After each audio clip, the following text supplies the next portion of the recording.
on this computer. There we go. All righty. Well, welcome everyone and good evening. This is another evening with an author with Skip Finley.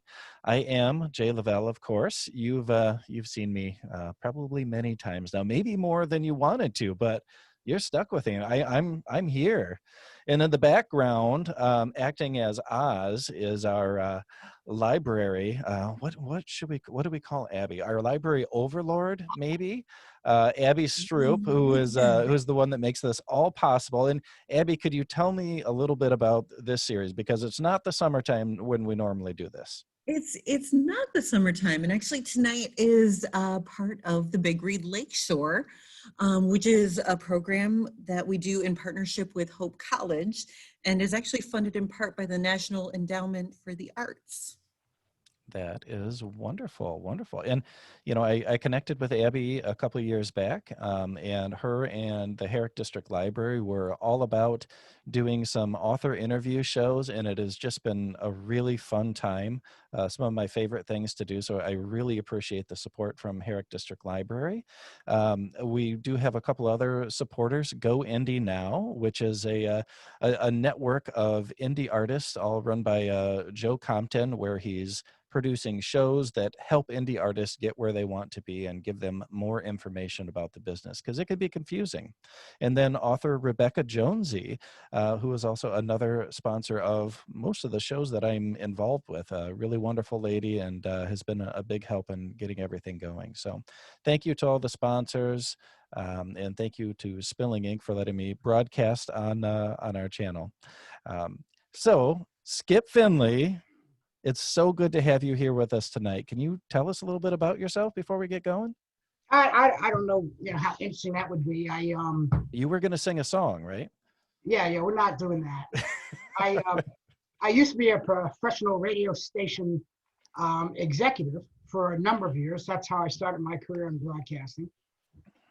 One day, post-retirement, decided I wanted to be a writer, and here we are today. And there's a lot of, funny twists and turns along the way. In between those two occupations, my third was, after deciding that I wanted to be a writer, I failed retirement fairly religiously 5 times in a row, coming up with these ridiculous things I thought I might want to do, one of which was being a tournament fisherman. My wife quickly disabused me of that notion. First, because I had never won anything, but second, because of how much it cost to leave Martha's Vineyard, where I live now. But I want to say how delighted I am to be here with you at what is a totally auspicious time. I think few in the audience, may realize there are some huge milestones. Last Friday was the milestone, of course, of the sinking of the whale ship Essex. Which is the fabulous story, the tragedy of whale ship Essex that Nathaniel Philbrick wrote. Nat was also the first person to blurb my book after I told him about it and met him at a luncheon at the Edgartown Yacht Club here on Martha's Vineyard. I'm going to circle back to that because it turns out to be a really cool story. I'm somewhat of an expert. People would argue me, but I can make a good case that the whaling as we know it started here on Martha's Vineyard, thanks to an oral story by our Native American community here, the Wampanoags, about a giant being named Moshe, who came here and used his toe, to carve out Martha's Vineyard, Nantucket, and the Elizabethan Islands, and to feed his children, killed and captured a whale, which they then ate. So that's one part of the story. Another part of the story was, just coincidentally, November this month is also the anniversary of when the Mayflower landed. And soon after the Mayflower got into Provincetown Harbor, the folks on ship were delighted to see the entire harbor and the bay filled with whales. One knucklehead, according to Nat Philbrick's book, about the Mayflower, got a blunderbuss, one of those old muskets that they used to use. And because the whale was big, evidently put too much gunpowder and took a shot at the thing. The gun blew up. The whale got away. But, there we are with whaling and history. Native Americans, certainly the whales. A lot of times in question, it usually comes late at the end. So I want to address that first. When people ask me, well, what about the whale? Well, the whale story is an interesting one. Tonight, one of the chapters in my book, is literally titled "Sometimes the Whale Won." Well, I want to go back to the beginning of that story. Another friend who blurred my book, who, is another author, fabulous writer. He wrote the book, The Whale, Philip Hoare, has a story about an anthropologist who, after they found a harpoon buried in a whale that had died and washed up on shore, had the harpoon carbon dated to find that the whale had to have been at least 220 years old. Right? Wow. Okay. Whales, as big as they are, all right, have a heart, their heart beats maybe 8 times a minute. Okay, compare that to a tiny, tiny hummingbird whose heart beat, 1,000 or however many times a minute. But there's enough evidence to show that whales have been here longer than we have, or there are whales possibly swimming around today that were around during the Revolutionary War of America, between America and Britain. Wow. Well, Today, that slow heartbeat means slow metabolism means long life. There you go. So today, I knew nothing about whaling, and to most people, whales are the pink logo of Vineyard Vines that started Martha's Vineyard, the clothing line. But that's not their story. So anyway, what I have learned, whales are sentient beings. They have their own language. They probably have a religion. They have families. They have strong family ties. So in a lot of ways, except for size, they're just like us. Yes, their brains are huge, not as compared, to the density or, the IQ of them necessarily. But they've been around for quite a while. I've done my own research, which the experts at the Nantucket Historical Association and the New Bedford Whaling Museum and people who've written the Bibles about whaling have told me this is clearly wrong and don't do that. Largely because we don't know everything about whaling, but from what we know, from the facts that we have, I can share with you that we probably killed over 300,000 whales and generated about $10 billion in today's revenue over an approximate 260-year period. That whaling was the 3rd largest business in the state of Massachusetts and the 5th largest industry in America that was used to largely grease, in the most literal sense, the American Industrial Revolution. So that's a whole bunch of information, no one ever thinks about. Yeah. Well, and so you're trying to retire. It's not working out very well. You worked in broadcasting for many years, and then now all of a sudden you've written this nonfiction book on whaling. Where did this come from? I met 2 people at a dinner party. One, the husband sitting next to me, named John Kennedy, who edited my book, Whaling Captains of Color, America's First Meritocracy. And he's a very funny guy. Coincidentally, he's not Black, but he wrote the book about Black golfers, called A Place of Their Own. And we got to talking, and it came out that I wanted to become a writer. So I said, well, what have you written? So I said, well, I wrote this, really funny autobiography that I haven't finished, So I said, what's it about? I said, well, it's about, being Black and growing up not deprived in the 50s. So I said, well, why haven't you finished it? I said, well, I don't know how it ends. And he got a kick out of that. So he said, writers write, but no, seriously, what have you written? Well, over the course of my, rather exalted, if you will, radio station career, I participated and closed probably $500 million worth of transactions, buying and selling radio stations and, launching networks and radio programming and, satellite network shows and things like that. A lot of fun, don't get me wrong. I made a tremendous amount of money, really, really enjoyed it. But the stuff I was writing was really dull, that no one today would read unless you had to, or in my case, there was money involved. And I mean business and strategic plans, loan documents, loan offerings, private placement memorandum, things, that just aren't that great. So anyway, John Kennedy. So that's not fun writing. No, it's not. you know, it was fun because I was doing it, you know, and, you know, that was the way of keeping score back then. So John Kennedy, you know, says, you know, well, he says, well, you know, well, how, you know, were you good at it? So I said, well, let's go back at $500 million. You know, folks who loaned me, you know, $100 million before, you know, one transaction, 193 million. So it's okay, you can write, but you got to stick to it and keep doing it. At the other table at these folks' house we were visiting, my wife was sitting next to a lady named Jane Seagrave, who today is my boss, who's the publisher of the Vineyard Gazette. And at the time, she'd said to my wife, you know, well, what's, you know, who are you? What's your deal? She said, you know, knucklehead over there wants to be a writer. He's not really doing anything. So she was looking for someone to write the Oak Bluffs Town column, which in our little small line is an extraordinarily big deal. Its first columnist was a lady named Dorothy West, who was a Harlem Renaissance writer that you would know nothing about. But let me say that, you know, her last editor was a lady named Jacqueline Kennedy, and she wrote a book called The Wedding, which became a movie starring Halle Berry that Oprah Winfrey produced. Now you kind of get a sense of, you know, who Dorothy West was. Well, I was the third, fourth person to write that column, which I did for about 5 years. While I was writing the column, while I was there, as it turned out, our company also owns Martha's Vineyard magazine, which, due to the Charles W. Morgan, the old whale ship, being completely restored, refloated, and was brought back to New England from Mystic, where they did all the work, wanted to devote an entire issue of Martha's Vineyard magazine in May 2014 to the whale ship Charles W. Morgan.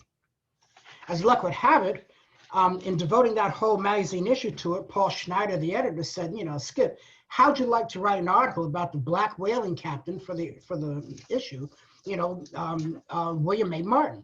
So I'd be like, you know, okay, now I'm gone from a newspaper columnist, now I'm a magazine writer. Hell yeah, I want to do that.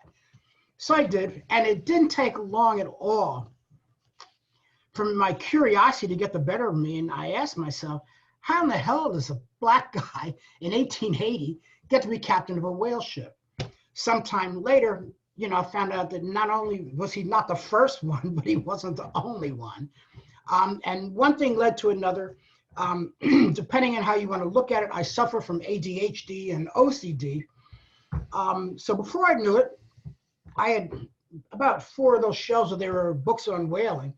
And about $4,000 later, my wife found out, what the hell are you buying all of these whaling books?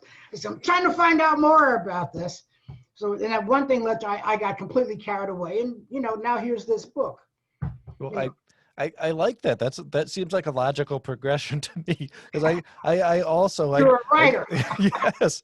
Well, I could sympathize. You get something in your head and you just hyper focus on it, and especially with ADD, it's like it just helps you right along as far as that goes. It's all I wanted to do. I would go to, by the way, Jane Seagrave, my boss, also finally realized I used to be in the media business and was looking for a sales manager, and hired me to, you know, be the director of sales and marketing for the Vineyard Gazette, which is, you know, that's my day job, what I do today. But I would go in the morning, I go and do that day job, but I got back home and 5:30, 6 o'clock until, you know, midnight, 1, all I wanted to do was this research and write this book. And, you know, so that was March 2014, the book was published, you know, June 15th, 2020.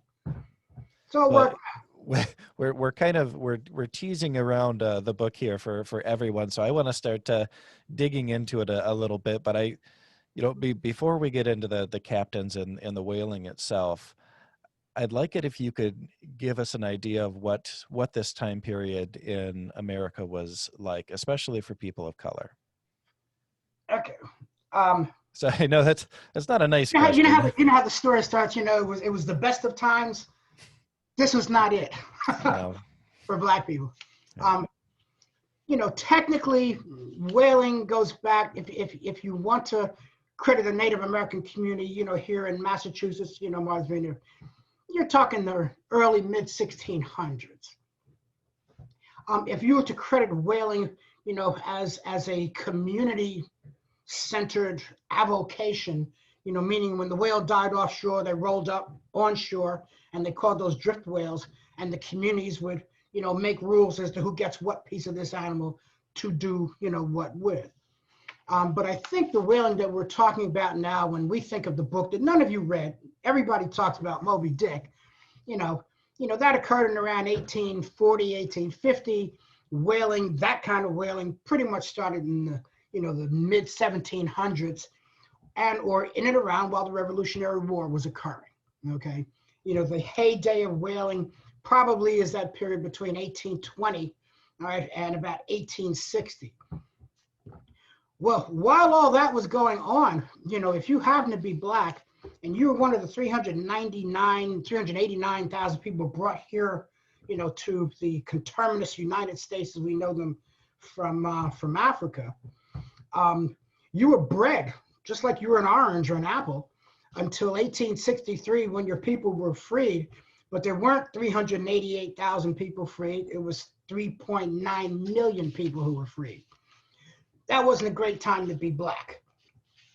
But whaling provided an opportunity that just did not exist in this entire world for a person of color, which is something we're going to have to delve into because, a lot of my Black friends, well, why didn't just Black whaling captains?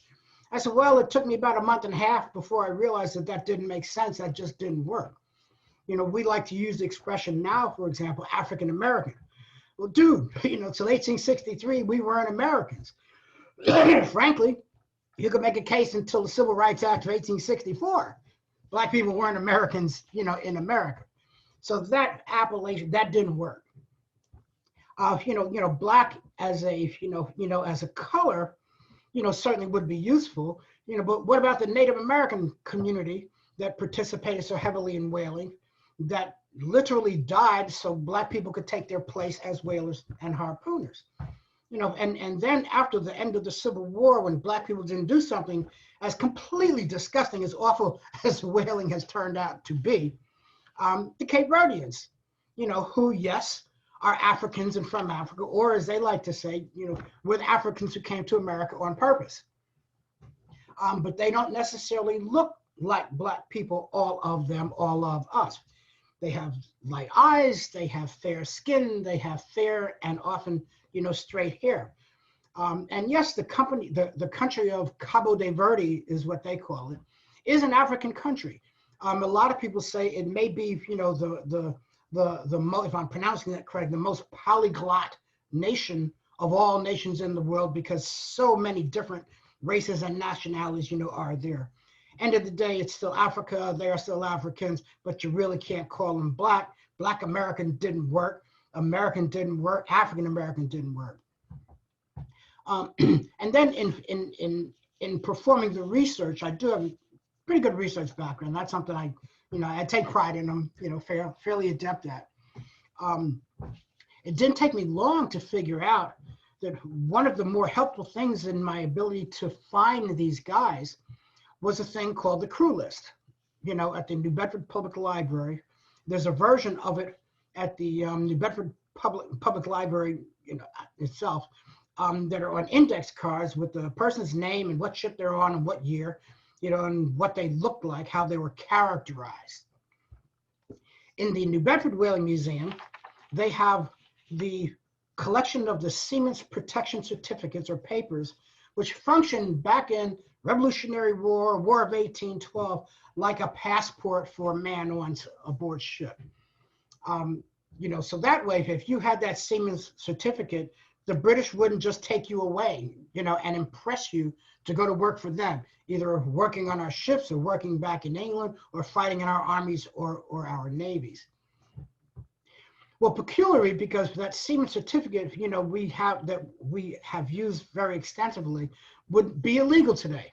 You can't ask people, about their race, their nationality, and those type things. Well, on these seaman certificates, they had, your name, where you were born, where you were from, when you left, what was your age, what you looked like, and by what you look like, type hair, color skin, type skin. So after a while of looking at this, these things, things started jumping off the page at you and the descriptions of these people. Some were copper, some were tan, some were yellow, some were black, some were brown. Okay, we know what those are. Those are people of color.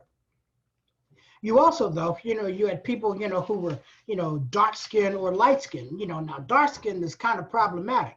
If you're from the Azores, that's not a community that considers themselves people of color, even though they may be darker skinned. Or if you work on a ship at sea, usually it's a nice, beautiful, sunshiny day. Chances are you're going to wind up with a tan. Okay, so some of the things that we kind of took for granted just didn't work, but were extraordinarily useful in me being able to identify these people and, of course, write this book. Now, could I've read the book, so I've read the passages going over this, but for the people out there who haven't read this, tell me a little bit about the draw to the sea, because this was extremely dangerous, nasty work. What was driving people out there? Romance. Okay, the whaler that we know, that we relate to, it's probably not Tash Teagle or Queequeg.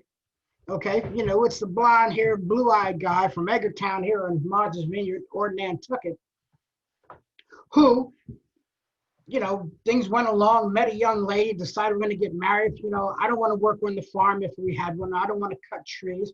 I want to go out to sea because here's all these people coming back with all this money. That's all they knew, because in whale ships in those days, they didn't tell you what the job was like. All you saw were the results. So it looked easy.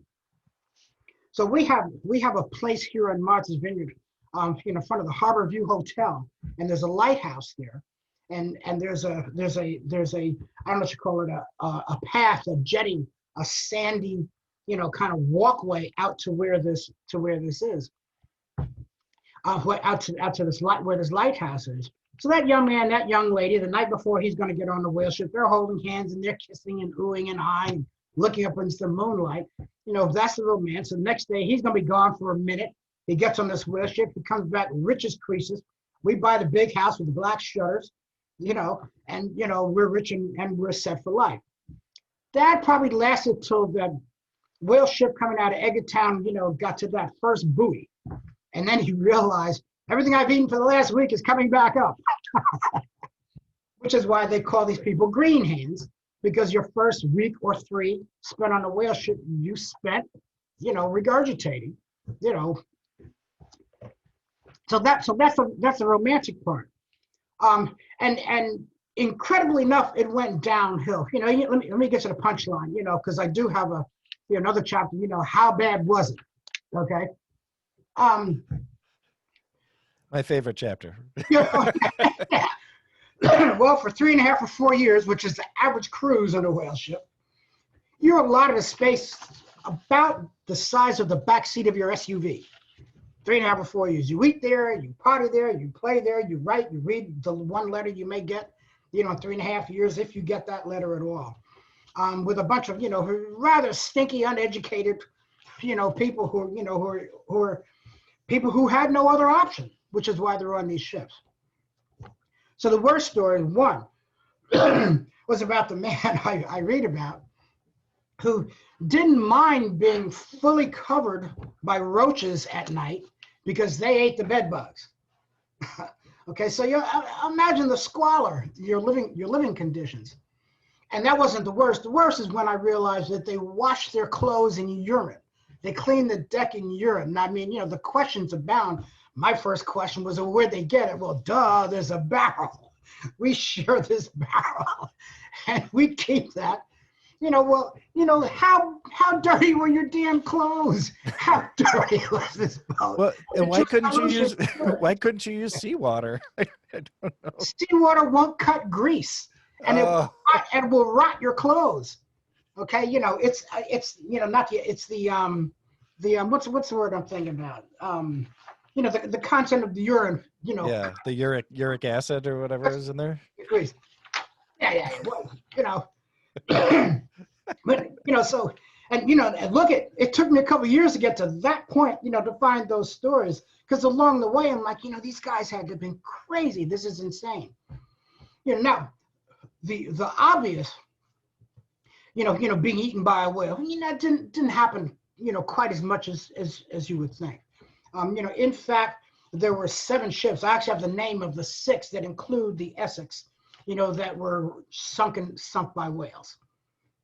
How the whale do that? Did it sink it? The sperm whale in the Essex is, 80 feet long, 85 feet long, and probably 75 or 80 tons.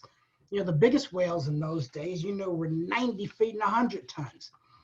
People don't realize it, but they can swim up to 20 miles an hour. So imagine something that's 80 feet long, swimming 20 some miles an hour, that's 70 tons, hits your wooden whale ship. Well, how do you think that's going to wind up? Cracks it like an egg. Yeah. Okay? Yeah. And then, people also fail to realize how diminutive a whale ship really is. All right. Yes, when the Charles W. Morgan sailed here to Martha's Vineyard, I was delighted to be there and to watch it on a beautiful Chamber of Commerce day with these blue skies and the huge sails billowing in the air, sail to that island. I mean, it was tear-inducing. It really was. When I drove back around to the dock, saw my people, my friends who, hooked me up to, get on the ship. And, I walked up the plank and I walked around and I went down specifically to the forecastle to see what that looked like and realized if I wasn't standing on the top deck, there was nowhere on that ship that I could stand up. I could not stand fully erect. Can you imagine that? Can you imagine that for 3.5 or 4 years? No. Oh my gosh, no. I can't.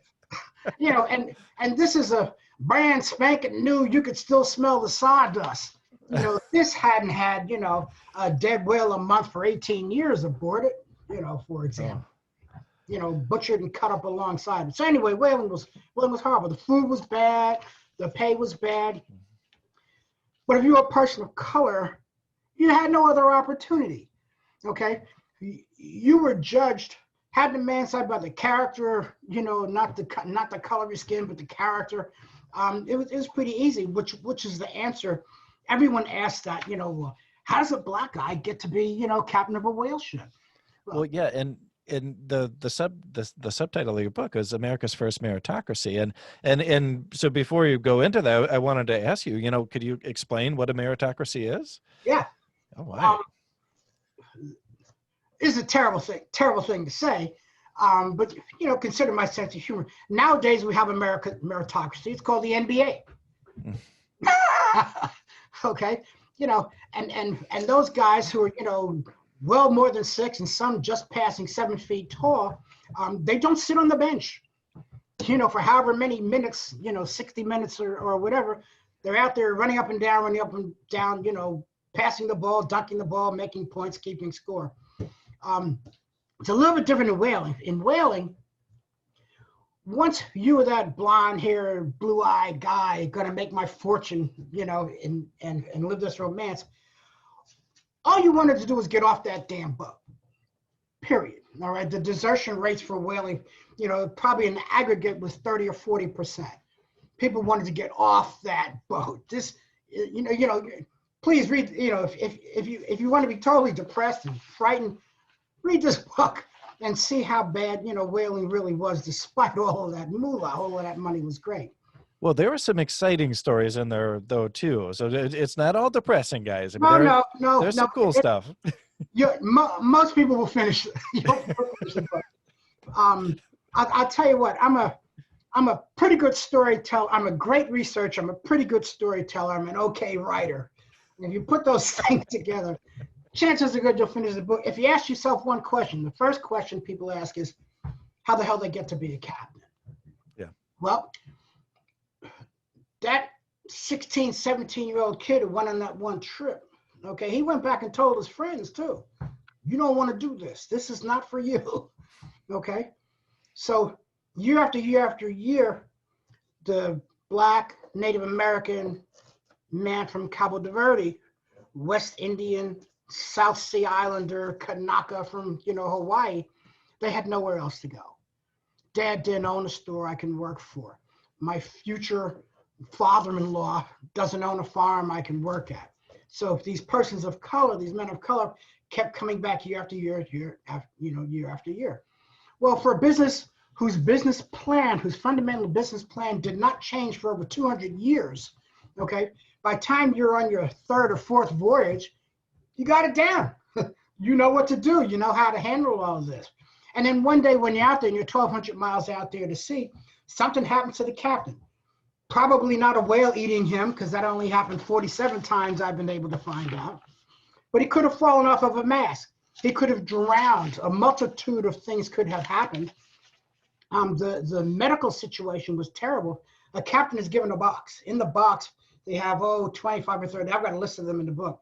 Here's these substances. So if this guy gets that, give him this. That'll fix him. Well, there's a story in there. One day, one captain realizes that, oh man, this guy on his deathbed, he needs a number 11. And he goes to the box, and 11's not there. It's all gone. It's all been used up. So he got a 5 and a 6 and put them together. Dude lived so great, but these are your conditions. So instead of having that captain, the men look around. There's 20 to 36 folks, souls aboard that ship.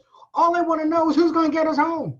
Who's going to lead us to more whales, kill the whales, harvest the whale, take the oil back home, or at least, bottom line, who's going to get us home? And it turned out, when they looked around, it was going to be a person of color who had all that experience, because you have to learn how to navigate. Not all. There's one guy in the book, and his whaling captaincy lasts about a week when the crew realizes he hasn't learned how to navigate. This is not a safe place for me. Well, I think that Abby might have a question from our viewers. Abby, are you around? All right. I am here. I'm cracking up over here. I'm sorry. That wasn't my purpose. You totally caught me off my game. Skip, you're a marvelous I don't storyteller. know what you expected, but Okay, fourth career, stand up without whaling. Whaling, that's Stand the up with darn whaling. thing. A whale walks into a bar. Now we're going somewhere. Constance was actually wondering what kinds of records and documents and artifacts you were able to find to use in your research. That's a great question, but that's one that no one actually has asked me. Well done, Constance. The crew list was probably the most important source of information. So let me tell you. So I start this. I knew there was one whale captain, and I was able to research online. Thank you, Mr. Google. And you're not allowed to use Wikipedia, but thank you, Wikipedia. And I'm not allowed to use Ancestry.com, but thank you very much. Because all those references are deleted from the book, thanks to my publisher. But the more I learned, the more I realized I had to go to New Bedford and go to the Whaling Museum. That's the source. This is a museum that is, the Smithsonian would not be able to do a better job. Okay, all the money in the world. They have a scrimshaw room that's probably the size of 2 houses filled with scrimshaw, and there's billions of dollars of handcrafted art at museum quality, in this place.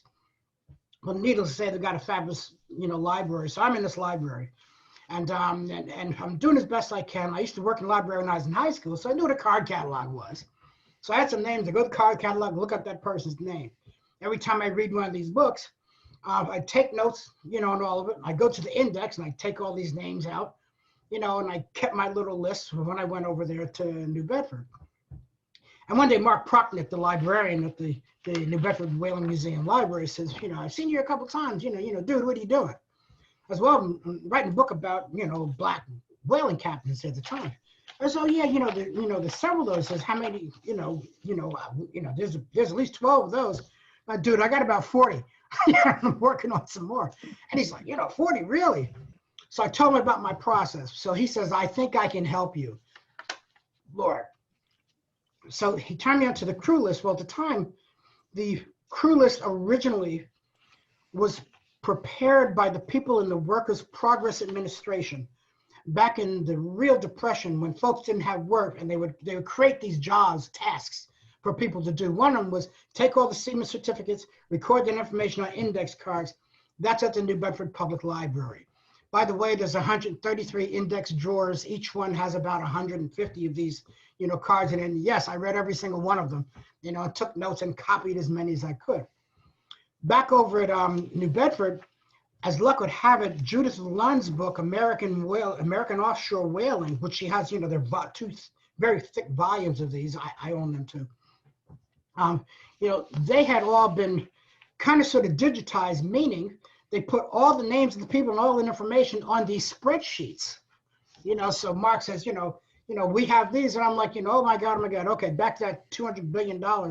Most of the financial modeling I did was with spreadsheets. You know, when I say I still use Lotus 123, one of my geek buddies gave me a hot copy of it, so I can continue to use it, and I can save it in Excel so other people can use it, because there's no more Lotus 123. Before that, it was VisiCalc, and I'm giving away both my age and, you know, how long I've been doing spreadsheets. But spreadsheets are something that, you know, I pride myself in. So once I got this spreadsheet, which is maybe 20 columns wide, okay, to describe it to you, and 123,000 lines long, you can data sort it by race. And I could find these people, okay, and then it has their rank, and it has, you know, where they. So anyway, I followed this and found more and more and more, you know, information. Mark was then able to, once I found their names, say, well, over the years, you know, the families of these men, you know, have made scrapbooks on their lives. And after they died, they donated us the scrapbooks. And they're over here. So I could give him a name, and he'd go get one of these big scrapbooks, and you can barely touch the thing yourself. They put them on these big foam, you know, cushions so that they won't bend or, you know, or twist anything too easily. And that's how I was able to find stories about these people. So there's the, you know, kind of, you know, hard, fast, emotionless spreadsheet. You know, then there's the reading books and taking copious notes and putting those in spreadsheets. So if I want to know, you know, well, how fast is a sperm whale, I'll go to my information sheet under whale and then speed, and, you know, tell me, you know, it's not quite that easy. You know, there's a dozen different types of whales without this, you know, the versions of them. But I'm just using that, you know, as an example. Well, I like it that you were data mining not only digitally, but yes, also with books and in a right. museum. That's phenomenal. I mean, that is great research. Okay. Well, then after I wound up meeting people in the New Bedford community at the New Bedford Historical Association whose ancestors were whalers.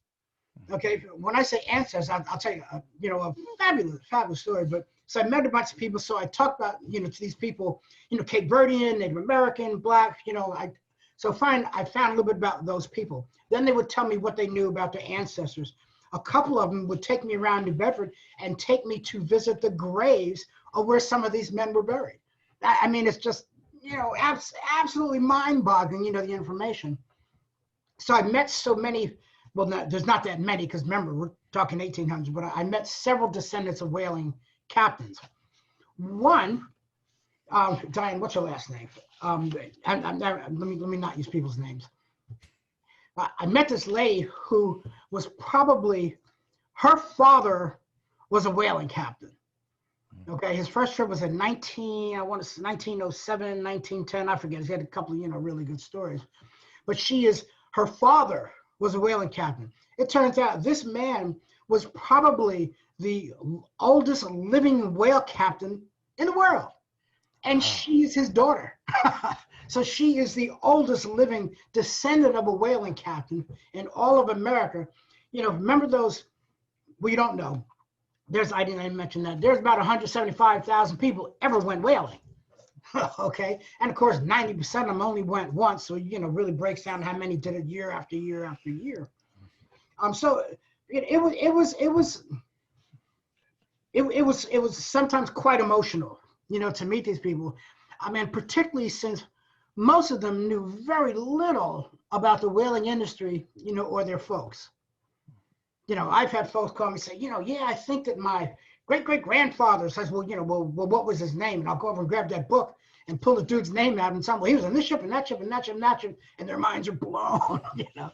But the information was that good. The information was that detailed, and was type of information, as I mentioned, you would not be allowed to collect today.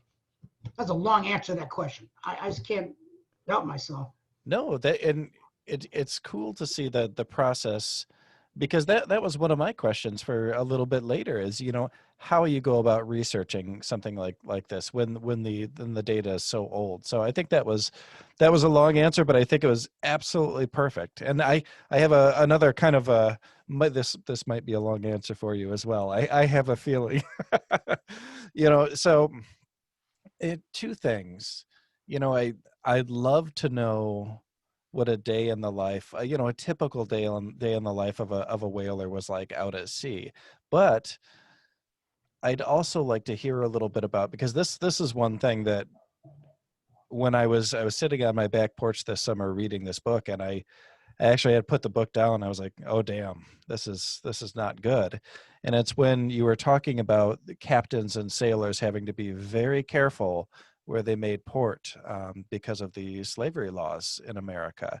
So if it's possible to touch on those, they're not exactly nice subjects, but No, no. Let me start the last one. yeah. All told, due to the Lund's number, there were 130 whaling ports. There were 75 of highest use, but it was Martha's Vineyard, Nantucket, New Bedford, and the Hamptons. Sag Harbor, all right, was over 90% of the whaling industry took place. Part of that was they already had the infrastructure. If you remember, when they called the New World, they were talking about the northeastern states, not the southern ones. Okay, and whaling goes way back to the New World. So that's part of it. Yes, they had the close by deep ocean, deep harbors, which were useful. Nantucket did not have forests, which is why it lost the business. They had no wood to make ships. That's why the business moved over, thanks to the Quakers, over to New Bedford. All right, but no one went to southern ports thanks to the Fugitive Slave Acts that you mentioned of 1792 and 1850, which in the most literal sense meant if I'm a slave master, slave owner, I can say, that brown guy over there is my slave and I want him back. Well, the magistrate's going to come and going to give you to him and, without any more proof than your word for it, and you're gone. Not a lot of incentive. Now, I say in the early years, early mid 1700s, okay, almost till the 1800s, not everyone, there weren't that many people of color at all, just because there weren't that many people of color, comparatively. We had killed off all the Native Americans when the Europeans brought their disease here. There weren't that many Africans, brought here against their will from Africa. So there just weren't that many, but they were disproportionate in their participation in the whaling industry, because the other thing about the Northeast is that's where that freedom was. Those were the Quakers, the Friends, were anti-slavery. That didn't mean they wanted you in their religion. That didn't mean necessarily they wanted you in their house, but they didn't believe in slavery, and after all the Indians had died, they wanted those other people of color working on those whale ships that they owned. So that's kind of a longer answer than you're looking for. I've kind of forgot the first part of your question. No, that's not too long at all. No, it was, like I said, it was startling when I read that, because I hadn't even thought of it. I hadn't thought of the ship pulling into port and all of a sudden you're in, quote, enemy territory, basically. Oh yeah, you're done. You're done. Yeah, well, let's put some meats and boundaries on the business. All right, those 175,000 people, men, who pursued this awful industry, which worked to be good, but this awful industry. Somewhere, you pick a number. I use 30 to 40% were people of color. Okay, now, it's a very difficult thing to say, because these were the years that, how can I say this cleanly? A person captured from Africa is on a slave ship for a certain period of time. The females, were used for other purposes. So there's a chance that by the time they got here or soon after, she would have a baby, which wasn't quite as black as she was. And that happened twice. So that son and that daughter got together and might have had a baby who was not quite so black as either one of them. So we're talking about the years that, if you were fair skinned, but, of African, ascent, you didn't want people to know that you were black, and you certainly had no incentive to tell them that. Okay, so you can. So I think most whaling people would gratuitously say 20%. I say it could be as high as 40. Use 30. Okay. Those 175,000 men took 15,913 whale trips, for which they used 2,700 whale ships that were captained by 2,500 people, about 50 of whom happened to be, men of color, to pursue this industry over all those years. Now, the fact that we have that much information about an industry that today people know absolutely nothing about is just incredible. It's just incredible. Yeah, it really is. I have a question that popped up in the Q&A chat here from Russell Dykstra. Russell, thank you for chiming in with a question. Mr. Finley, please comment on your sense of blending between the two books, Whaling Captains of Color and In the Heart of the Sea. The Heart of the Sea, first of all, is great literature. Okay, let's do that. Second of all, it's a very specific story, well told. Okay, from a little bit of information. And it's an important book, not just for the whaling, but for the nature of the literature. Okay, Herman Melville, okay, read that before he did Moby Dick. The book Moby Dick is, the end of the book of the book Moby Dick. Everybody knows what's happened. I'm not giving it away, but that was the sinking of the whale ship Essex. Now, again, you have to realize this is something that didn't happen that often. Okay, 47 of 2,500 men who were captains were killed by whales. That's not a big number. There are only 7 whale ships that were sunk by whales. That's an incredibly small number given 2,500, 2,700, ships, for example. The parallels are, thanks to Nathaniel Philbrook, because you would not know it, but 7 of the people on that ship were black men, okay, in these capacities. There's a couple, this is not funny, ha-ha, funny, unusual. You could, after the ship was sunk, 3 lifeboats, whale ships, separate the men, 18 guys, okay, or I forget the exact number, 18 guys, and 6 are in each of the ships. As it turned out, only 8 people made it back to Nantucket safely, okay? All the rest, except 1, I'll get back to that, died. Several of them were eaten. Many of them happened to be black. Now, I've heard people say, well, they probably ate the black guys on purpose.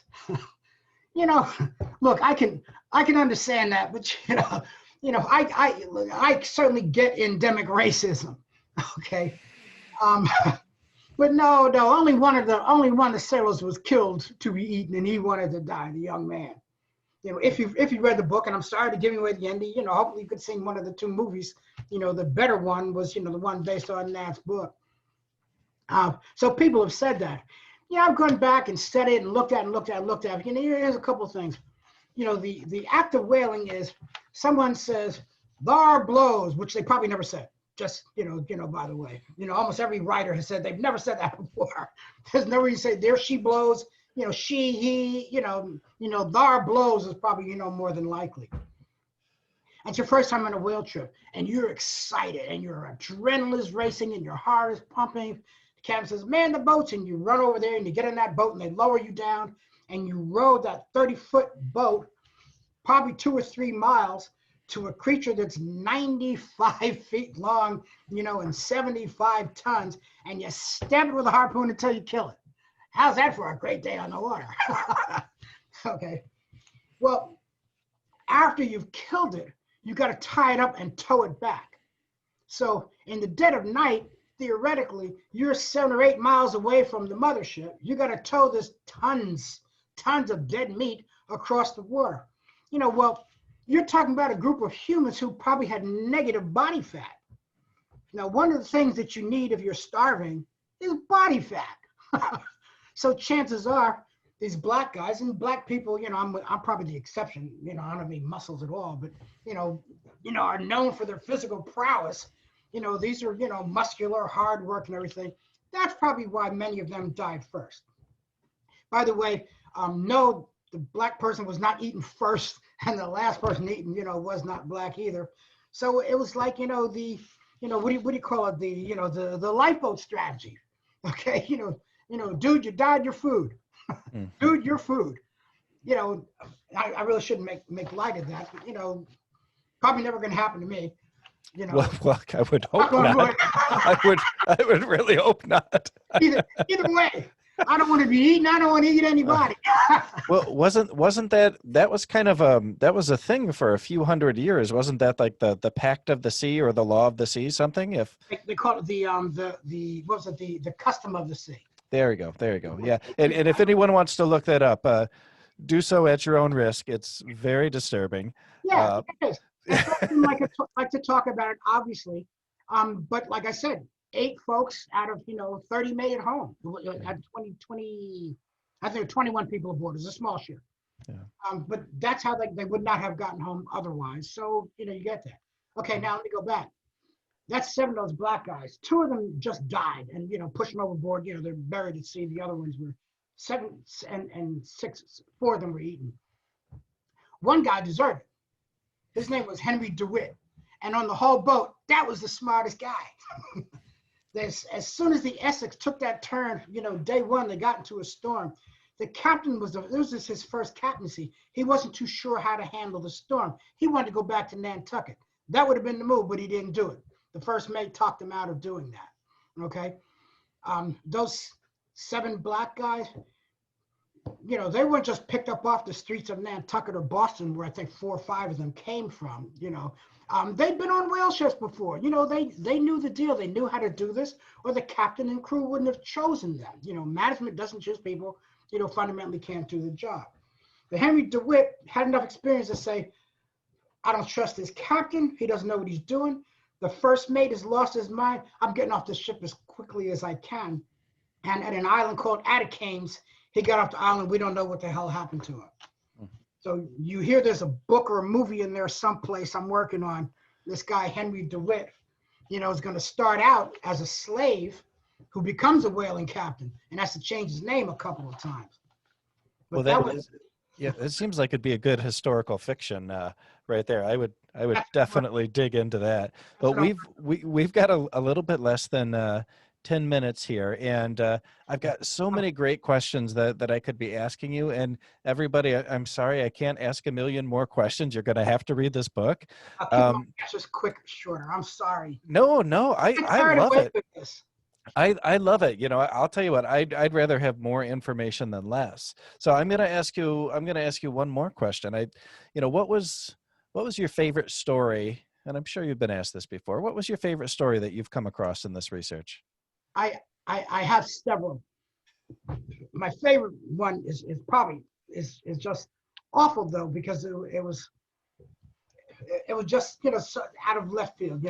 Henry Gonzalez, from Cabo de Verde, was a whaling ship captain. He was employed by a group of explorers, up in Canada, someplace in the upper Northwest, to take them to where they're going to further explore, the country.